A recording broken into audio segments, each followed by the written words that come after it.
The title of this book is Transportation Incantations. It may be obtained by searching bookshelves in the Great Library on the Arceuus house of the Great Kourend on the new continent of Zeah. Hope you guys enjoy this reading. Transportation Incantations. In the most common forms of magic, a sufficiently skilled caster need only provide runes to power the spell. Certain spells may require the presence of a particular artifact, but nevertheless, the process is fully understood. Even the most junior magicians can identify the origin and flow patterns of the power. However, the ancient mage told us of spells in his native land that require the caster to utter magic words. Of particular interest is the incantation used in those lands to transport crafters to their hidden rune essence mine. If we could identify that incantation, we might thus gain access to their mine, allowing us to study the differences between their essence and ours. Regrettably, the ancient mage was unable or unwilling to divulge the exact words. However, he did provide us with an incantation that allows the caster to travel to the Great Kourend itself. The incantation is Thador Ogrula Alivo. Unfortunately, our supplies of law runes are extremely limited at this time, making the spell of little use. Indeed, the study of teleportation magics has always been very limited throughout Kourend's history for this reason, aside from whatever sorcery was practiced by Zarek. Our blood and soul altars are focal points where the energy comes into this dimension from the true blood and soul altars, wherever they may be. As I have written elsewhere, I believe the Dark Altar has made that energy available to us, because those runes are particularly useful in the reanimation of the dead. It is perhaps unsettling to consider that the Dark Altar has not chosen to grant us access to runes that would be useful in teleportation.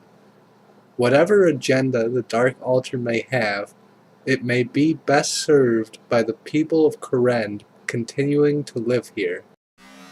And with that, we've reached the end of this book, the Teleportation Incantations. I found this book particularly interesting because it ties into the magic skill a little bit and how magic is dispersed throughout the world of Gielinor.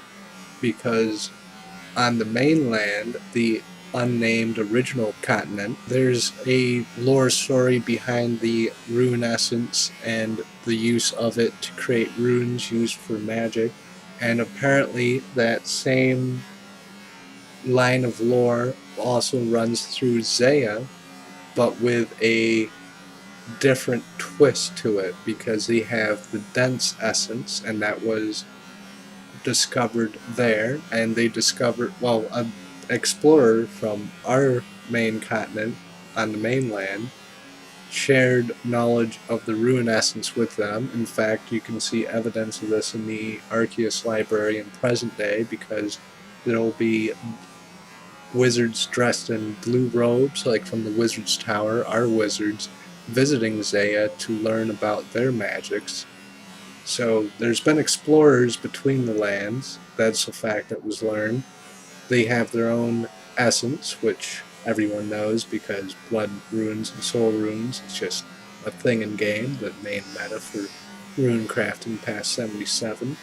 And also, the most important thing, I think at least, is that we learned that the people of the Arceuus house, maybe even all of Kourend, seem to worship the Dark Altar as if it has a sort of sentience in and of itself, because the altar, at least how they write about it, seems to be making choices and having a will of its own, as if it were a sentient being, maybe some sort of spiritual power a form of consciousness, if you will. This was the most interesting thing that I found, and it really packs a punch to the other lore story that I was reading the other day called Stecklorn's Diary, the Diary of Richter Stecklorn, or Stecklorn Richter. And he committed a human sacrifice for the altar. And I was talking about whether he was just going mad during his process of researching the altar and it was coincidental.